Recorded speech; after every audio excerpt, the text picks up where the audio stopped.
Hey there, welcome back to Unmuted Voices, where we have real conversations about reclaiming your voice and learning to speak with confidence, honesty, and impact. I'm Aisha, founder and chief communications coach at Start in the Beginning and a longtime market research executive.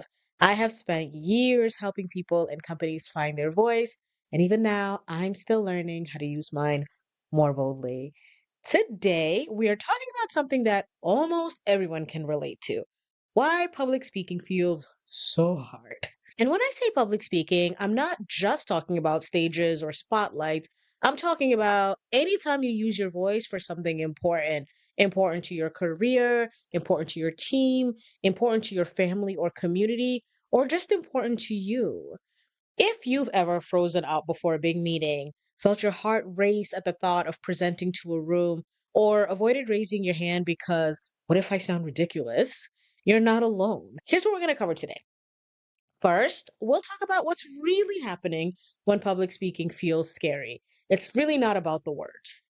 Then we'll break down the fear underneath: fear of being judged, rejected, misunderstood, and why even seasoned professionals aren't immune.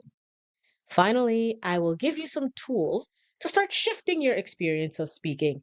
Small steps that work, even if you're shaky. Let's get into it.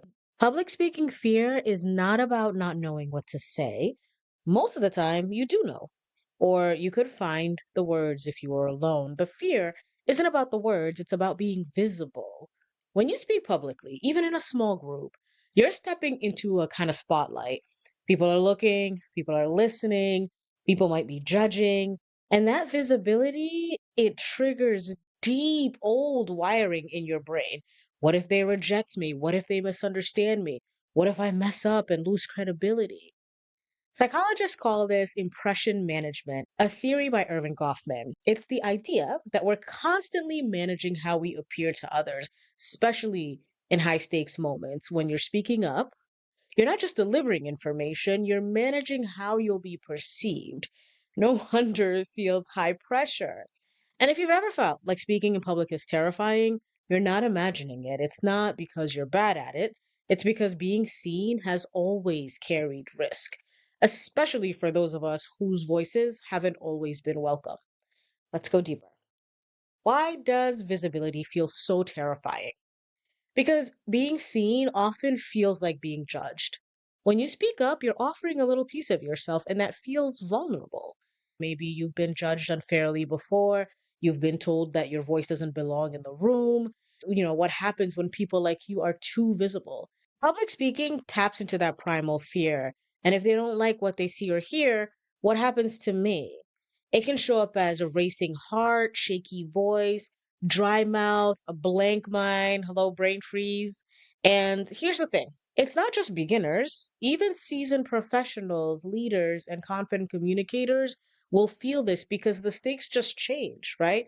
Asking for a raise, advocating for your team, challenging systems, saying a hard truth out loud. Public speaking isn't just about talking, it's about risking visibility again and again and again. Let me tell you a quick story. A few years ago, I was giving a presentation to a group of executives, high level, important stakeholders from across different divisions. It was virtual, so no one on camera, just me and a lot of muted black boxes. I thought I was doing great, hitting all my key points, until about halfway through when I had a coughing fit. I mean, full on coughing attack. And you know what? No one unmuted, no one asked if I was okay, no chat messages, just silence. I felt like I wanted to crawl into a hold, embarrassed, suddenly hyper aware of how alone I felt on the other side of that screen. But what really stayed with me wasn't just the coughing, it was the realization that I wasn't just delivering a presentation. I was risking being invisible, imperfectly, messily. And that's what scared me the most. And to be honest, what scared me even more was the thought that maybe no one cared about what I was talking about. Maybe they didn't even notice. Maybe they were busy multitasking, half listening while I poured my heart and brain into my presentation. But here's what I learned and what I want you to hear: the value of your voice isn't determined by the volume of their applause. It is not about how perfectly they listen, it's about serving the message even when the room feels silent. So, when I got out of my own way to make a light self deprecating comment just to shift the energy a bit, I saw my boss, who was the only other person on camera, smile slightly, and I just pressed forward because it was just a moment. That day taught me something really important. Speaking up isn't just about getting the words right. It's about staying present even when it's uncomfortable. It's about trusting that your voice deserves the room even when the room feels silent, even when it feels like no one's watching. So remember, message, not moment. And maybe you've had a moment like this too, a time when speaking up felt riskier than staying quiet. Maybe you're carrying a few of those moments right now.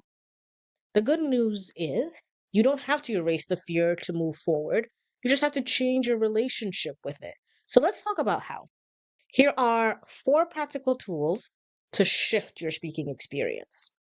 Number one, normalize the nerves. Instead of thinking, I shouldn't feel this way, try, of course I feel nervous. I'm doing something brave. Nerves aren't a bad sign, they're a sign that you actually care. Number two, shift the spotlight. Focus on serving your audience, not impressing them. Ask yourself, what's one helpful thing I can offer here? When you focus on giving rather than performing, it takes the pressure completely off. And then number three, it's called the 4 second pause. Before you speak, take a deep breath and count to four slowly. It calms your body and gives your brain time to gather itself. It feels long to you, but it feels powerful to your audience. And number four, create a wins list. After you speak, even if it felt messy, write down one thing you did well. I stayed in the conversation. I didn't disappear. I said what mattered. Small wins matter. You don't have to be fearless to speak powerfully. You just have to be a little braver than your fear, one word at a time. And as Maya Angelou once said, courage is just fear that has said its prayers. If today's conversation helped you feel even a little more normal about your public speaking fear, mission accomplished. You're not broken, you're just human. And unmuting takes practice. Remember, the value of your voice isn't measured by the reaction in the room. It's measured by a commitment to showing up for yourself and the message that only you can deliver. If you want more tips, tools, and encouragement between episodes, come find Unmuted Voices on Instagram and YouTube. We are building a community of people unlearning silence, one brave word at a time. And if this episode made you think of someone who could use a little encouragement, send it their way. You never know who's waiting to hear you've got this. Next time, we'll dive into how accent bias shows up and why sometimes it's not what you're saying, it's how the world hears you.